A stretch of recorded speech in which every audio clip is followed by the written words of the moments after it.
10:30ക്കാണ് അച്ഛൻ അവിടെ പറഞ്ഞത്. ഈ പ്രാണായാമ കർമ്മം തുടങ്ങുന്നതിന് 10:30ക്ക് അച്ഛൻ ഇരുന്നു. ആ പത്മപീഠത്തിൽ 10:30ക്ക് ഇരുന്നു. 10:30ക്ക് ഇരുന്ന് പ്രാണായാമം പൂർത്തിയായി.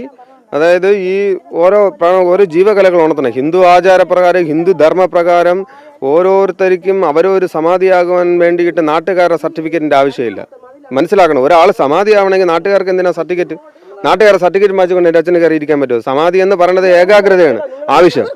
ഒരു ഏകാഗ്രത ഇല്ലാതെ ഒരിക്കലും ഒരാൾക്ക് സമാധി ഇരിക്കാൻ പറ്റത്തില്ല. നാട്ടുകാരെല്ലാം കൂടെ ഇത്രയും പ്രശ്നമുള്ള നാട്ടുകാർ, ഇത്രയും അലിമ്പ് നാട്ടുകാർ പിന്നെ ഇവിടെ വന്ന് അച്ഛൻ സമാധിയാവുന്നതെന്ന് പറഞ്ഞു കഴിഞ്ഞാൽ അച്ഛൻ്റെ സമാധി ഏകാഗ്രത ഭംഗപ്പെടുത്തി ആ മുഹൂർത്തം തെറ്റൂലേ?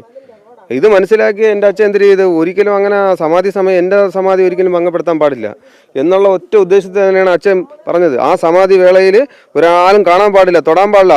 ഇപ്പോൾ ഒരു ഡോക്ടറെ വിളിച്ചുകൊണ്ടൊന്ന് കാണിക്കുക എന്ന് പറഞ്ഞു കഴിഞ്ഞാൽ ആ ഡോക്ടർ തൊട്ട് അതിനെ കളങ്കപ്പെടുത്തത്തില്ലേ? തീർച്ചയായിട്ടും. അപ്പൊ ഒരു അത് തന്നെ ഒരു ഡോക്ടർ പറഞ്ഞുതരാം. ഒരു ഡോക്ടറെ വന്ന് വിളിച്ച് എല്ലാം കൺഫേം ചെയ്യാന്ന് പറഞ്ഞാൽ അവര് വന്ന് ആ ദർശനം കാണാൻ പാടില്ല. ആ ചൈതന്യം നിറഞ്ഞു നിൽക്കുന്ന സമയമാണ് സമാധി സമയം. അവര് വന്ന് നോക്കി അതിനെ ആ ശരീരത്തെ കളങ്കപ്പെടുത്താൻ പാടില്ല, തൊടാൻ പാടില്ല. അത് അത്ര ചൈതന്യമാണ് സമാധി. ബ്രഹ്മത്തിൽ ലയിക്കുന്ന സമയമാണ്. യോഗീശ്വരനാണ്. ഇന്ന് എനിക്ക് അച്ഛനെന്ന് പറയാനും പറയാൻ പറ്റില്ല. ഇനി അച്ഛൻ ഈ ക്ഷേത്രത്തിന്റെ യോഗീശ്വരനാണ്. ആ ഈശ്വരനാണ് ഇത്രയും ഒരുമാതിരി ആവശ്യമില്ലാത്ത കാര്യങ്ങൾ പറയണത്. അപ്പോൾ അച്ഛൻ അവിടെ വന്നിരുന്ന് സമാധിയിൽ ധ്യാനത്തിൽ ആ ശരീരത്തിന്റെ 6 ആധാര ചക്രങ്ങൾ ഉണർത്തി കുണ്ടലിനി ശക്തികൾ എന്ന് പറയുന്നൊരു സാധനമുണ്ട്. അത് ഇന്നത്തെ ശാസ്ത്രലോകത്തിനൊന്നും ഇനി കണ്ടുപിടിച്ച് ഇനി വരുമ്പോൾ ഇനി ഈ പറയണ കേട്ട് കഴിഞ്ഞ് ഇന്ന് ലോകത്ത് ഇനി ആരും സമാധി ആവൂലല്ലോ. ഇനി സന്യാസിമാർ എന്തിനും സമാധി ആവാതെ വെറുതെ കൊണ്ടൊന്ന് ഒരാളെ പിടിച്ചോണ്ടൊന്ന് അങ്ങ് ഇരുത്തിയ സമാധിയാവോ? ഇല്ല.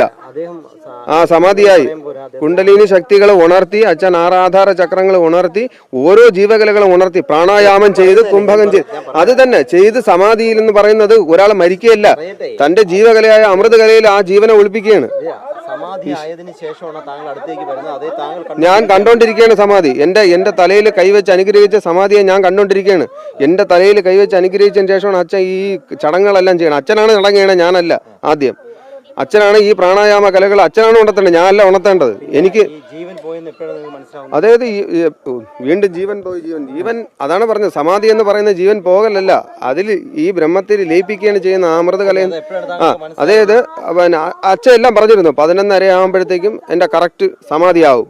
അപ്പം സമാധി ആകുമ്പോൾ തൻ്റെ എല്ലാം അതായത് ഈ ശരീരം എല്ലാം ആ ബ്രഹ്മത്തിൽ കറക്റ്റ് പിടിച്ച് കറക്റ്റ് ചെയ്ത് ആ ബ്രഹ്മത്തിലേക്ക് ഇങ്ങനെ ലയിച്ച് ആ ശരീരം എല്ലാം വലിഞ്ഞ് മുറുകി നല്ല സ്ട്രോങ് ആയി ആ പ്രാണൻ അങ്ങ് നിലയ്ക്കും.